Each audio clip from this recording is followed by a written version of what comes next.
Everyone's got it? Okay. So, within the 4 compartments, today we're going to really know what do they do. So, we read an article a couple weeks ago, and we learned about fermentation, and that's going to start in the rumen. So the rumen is the largest compartment, and it's for storage and fermentation, and it's located on the left side of the cow. That's really important to remember, because when we go to dissect the calf, we know we're going to want to start on the left side, right? So we'll flip that calf over, and we'll make sure that we're going to be cutting on that side, so that way we'll be able to find the rumen first. It's very easy to find. If you guys kind of learned from when we dissected the chicken, when you find one part, you know that it's connected. So you can kind of follow down the line, and if we can find the rumen first, we'll know that it's connected to the next part, which will be the reticulum. So the reticulum resembles a honeycomb. It is like the shape of a stop sign or a honeycomb, and it has it all throughout the liner within the reticulum. It's separated only slightly from the rumen, and heavier objects are caught in this area, which is actually the source of hardware disease. Because heavy things get caught in this area, it's basically like a little pouch. Sometimes cattle, when they're eating, they'll accidentally like pick up a piece of wire because maybe it got mixed into the hay whenever they were picking it up. Maybe there was something, I don't know, they picked up off the ground. Maybe it was a nail, maybe it was something. And so usually they will give them something to kind of help with this hardware disease. Does anybody know what it is? What? It is a magnet. So they'll give cattle magnets, so they swallow it, and then it'll collect all that hardware. And so that way it's not puncturing them, going through like the intestines and everything. Next we have the omasum, and the omasum is often called mini flies. It's also known as like pages of a book. I would write that down, maybe put some parentheses, pages of a book. And that's just based off of the way that it looks. So it's, the function is primarily water and liquid absorption. Water and liquid absorption. And then we have the abomasum, and that's referred to as the true stomach. What does our stomach have in it? Acid. So the easiest way to remember abomasum is it's the only one that starts with an A, acid. So it has acid in it, and it resembles like a true stomach, like a monogastric, because that acid helps break things down. It also has digestive enzymes that are introduced in that compartment. Any questions about anything so far? Nope. Okay. Okay, so now we're going to talk about the flow of the digestion system. So first, the food is ingested through the mouth, and cows are very unique. Well, similar to goats as well, but they possess a dental pad instead of top teeth.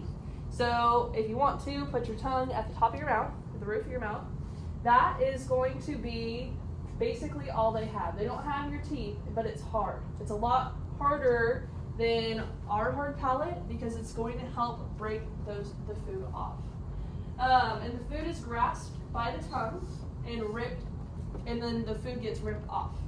And so the food is then broken into smaller pieces by mixing in the saliva, being chewed by the gum or with the teeth, and then they swallow it. Then it's going to move down the pharynx or the throat and through the esophagus. So just like the chicken, we saw the esophagus whenever we cut the beak, and then you saw that it was connected to the esophagus, and then it went to the crop. So for the cattle, same thing on the top. They have the mouth, it's getting broken down, and then it's going down to the esophagus. The esophagus is a long, narrow tube that connects the throat to the stomach.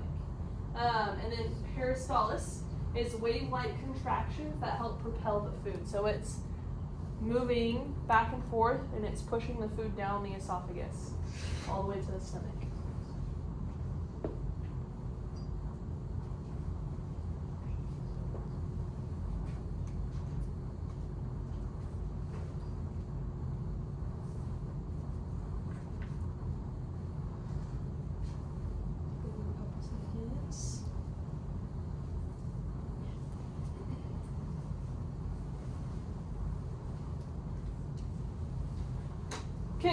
So now we have our first compartment.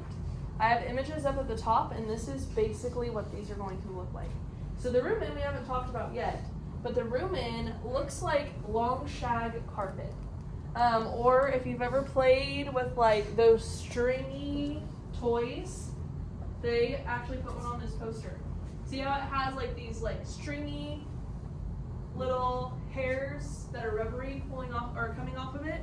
It's also similar to that. So that's what the rumen looks like. When we go to find the rumen in the calf and we open it up, it's going to look like shag carpet when you open up that compartment. And it is going to be an area that is beneficial, where beneficial bacteria break down and digest the food. And then that pill fly, which is what that finger-like, shaggy-looking carpet stuff is, it's pill fly, are finger-like projections. They absorb the nutrients that are created from the bacteria. So that's why they're in there, is to absorb the nutrients. The cows lack digestive enzymes to digest plant material directly due to their inability to break down cellulose. And so the rumen possesses billions of bacteria that digest this feed that the cow has eaten, and then the feed is fermented, and then as well as proteins, B vitamins are produced. And then the rumen in a cow can hold up to 50 gallons of digested feed, which is a lot. If you've ever held 50 pounds, it's pretty heavy. Alright. Okay. Next we have the reticulum. So you guys can see those pictures up there at the top of when I'm talking about it looks like a honeycomb. So that's what we're expecting to look at whenever we find the reticulum. So it's slightly separated from the rumen, and the food passes back and forth. Filtering occurs and keeps particles inside the rumen. The food is then passed back up to the esophagus. What is that called? Regurgitating it, and then they're chewing what? Good. Good. And so whenever it's going back up the throat, it's as a bolus, so just like a ball of food. And that is referred to as the cud. So the bolus of food is cud. And then saliva is a critical component of cud chewing because it buffers the rumen. And this is very similar to taking an antacid, like Tums. Cows produce up to 50 quarts of saliva a day, which is a lot, because it's helping them move that food around and preventing anything from getting caught. And then, like I said, it prevents or is used like an antacid. And then the food repasses into the reticulum and then backflows between the reticulum and the rumen for further digestion, where it then goes to the omasum. So think of like that cheesecloth that I've shown you, or think of gauze. The food is now broken down and really small, and it's going through the gauze, which is that. And now it's able to go into the omasum.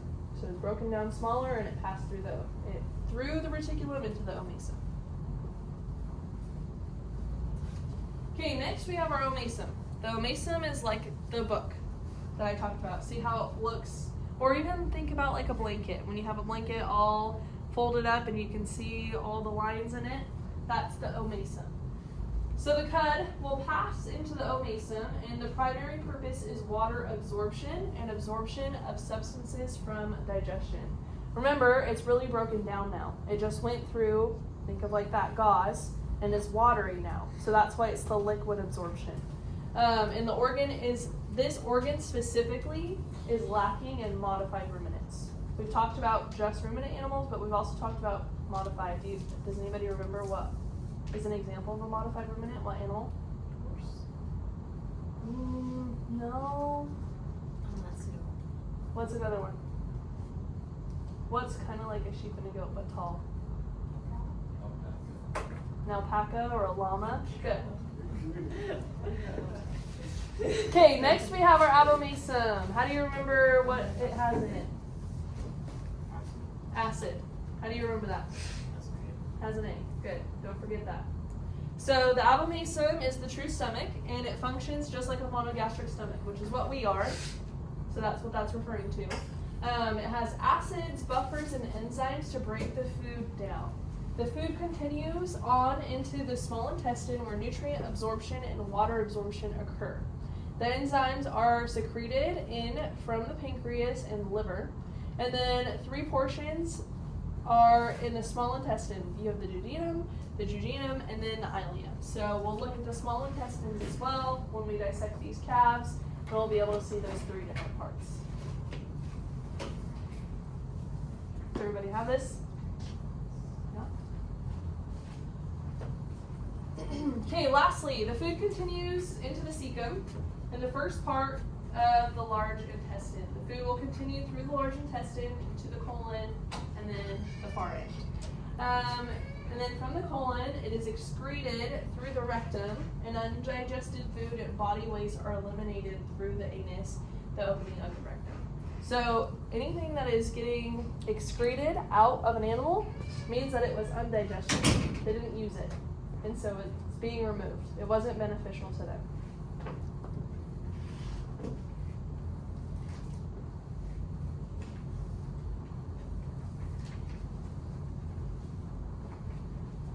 And then it's also interesting because when you think about that, and we've been talking about how the body absorbs the nutrients in the omasum, right? And it's liquid absorption. Think about animals whenever they have like diarrhea and it's really watery. That's usually bad for their digestive system because now you know their body's not absorbing that nutrients. It's watery and it's just passing right through them. And so now they're not getting the nutrients that they need because they're sick. And so whenever it's really watery, that's a bad sign that your animal is probably first dehydrated, but also now they're not absorbing those nutrients that are usually absorbed like in the omasum. When they're solid, usually that is a good indicator that they're healthy and they're only getting rid of what they don't need. Okay, do we have any questions about regular ruminant animals? No? Okay, modified ruminants. Just a brief overview. Obviously, we're not going to dissect one of these because they're pretty rare to find. But it is important to understand them. So they have 3 compartments. C1, which is similar to the rumen. C2, which is like the reticulum. And then C3, which is like the abomasum, the one that has the acid. Modified ruminants include the camel, the alpaca, and the hippopotamus. Questions about modified ruminants? Okay. Next, we're going to talk about feeds. Ruminant animals eat roughages or forages. Do we remember what are roughages or forages? We talked about it when we read the article. Like grasses. Think about like if you've ever seen cattle in the mountains and they're eating like all of like the pine needles, or maybe they're eating like just the rougher, drier grass. So anything roughage is going to be like plant material. And then it also includes corn silage. And then they also eat concentrates, which are often in the form of grains. So concentrates are going to be like those fats. Sometimes it's proteins and different things. Different farmers will add to their specific diets based off of their needs. Like for dairy cows, they're going to need a specific diet compared to like a meat cow, right? Because their needs are different.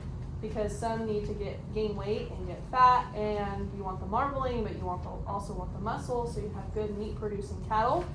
And then others, you're really wanting to focus on really good quality milk, and so the concentrates are going to be a little bit different for them. Okay, so we're going to do a couple of things. You can refer back to your notes, but somebody raise your hand and tell me which compartment looks like shag carpet. Allie? The rumen. Good. And then, which compartment is considered the true stomach? Raise your hand. Sebastian. Abomasum. What does abomasum have in it? Good. And then, which compartment looks like the honeycomb? Kiara. No, never mind. I don't know how to say it well. What is it? Try it. Reticulum. Reticulum. There you go. Good. And then, last but not least, which compartment looks like pages in a book? Yvette. What is it? The omasum. Good. The one that absorbs the liquid. Okay, so the way that you can remember that one is think about, like I said, a book, or think about a blanket. It's absorbing all the water, right? It's something that absorbs water. Think of paper towels, something like that. Okay, so now that you have all of your notes, we know about the ruminant digestive system pretty well. We read an article, you guys did an escape room, hopefully you completed that well. And then now you have some good notes and you know what it looks like. So today, what you're going to be doing is you're going to be making a poster very similar to that one. That's my expectation. That one's good. I want something similar. So you can see, you're going to create a poster about a ruminant digestive system. You can pick an animal and you can do it in groups of 3. Let me see. Yeah, groups of 3, because I have 15 people. So if there's one person missing today, you can claim them and that's completely fine by me. But you need to be in groups of 3. What you're going to do is you're going to make these little booklets like I have here. You're going to find or draw pictures of each compartment. So you're going to have what it looks like if it's pages in a book. Some people were creative. This is the only one that I kept. But some other people got like actual pieces of paper, and then when you put your finger over it, it felt like pages of a book. Or if you want to get paper towels and make it like that, you can do it that way. Then for like the shag carpet, they put this, but if you can like get a piece of something soft that looks like shag carpet, you can do that. You'll have today and tomorrow to work on this, and then we'll present them on Wednesday, and then we'll also go over our dissection, and then we might possibly dissect either Thursday or Friday, depending when we can get the caps. And then you're gonna have the honeycomb. You can, last year I made the honeycomb out of cardboard. I also have like popsicle sticks, and so you can break them and make them in the shapes of that. They use bubble wrap. That's an idea. You can do it that way. There's a few things that you can do, but I want you to demonstrate what they look like, and then I want you to also put them in the correct spots on the animal. So you're gonna draw it, and then tell me, is it on the left or is it on the right? So when you go to dissect it, the calf, you know where to find it. And then last but not least, I want you to show me the flow of the digestive system. So you could just do that by putting some arrows, and then key facts. So like for example, I told you that the abomasum has acid in it, so that would be like a key fact. You could also tell me like the omasum, that one's going to absorb the liquid. So things like that. Okay, do I have any questions? We know what we're doing? If you want to look at that and flip through it so you get some good ideas, you can do it. But make it your own. Don't make it copycat like that, and pick a different animal. So I'm gonna have you guys get into your groups, sit at different desks. I'll pass out the posters, and then you're gonna tell me your animal, and if I'll let you know if it's taken or not. We can't all have the same one. Okay, questions? Okay, go ahead and move. Okay, can you do me one favor? Alex, you did video for rats on filtrating. I know filtrating. It's like that. You are going with She knows where. I was supposed to get one. It's like right in her side. the third.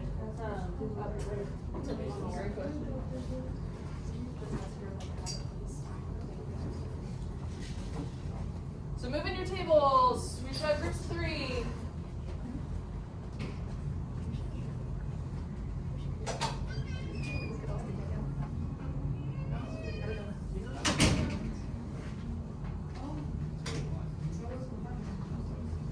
Okay, we got 2 come over here. We need 1 over there. And then don't forget Hannah's not here, so you can play Hannah. We'll play Hannah and Alejandro. Hannah and Alejandro. Me, Hannah and Alejandro. Okay, then you 2 want to flip Carter, and then you guys can all work together. Perfect. Okay, so pick an animal.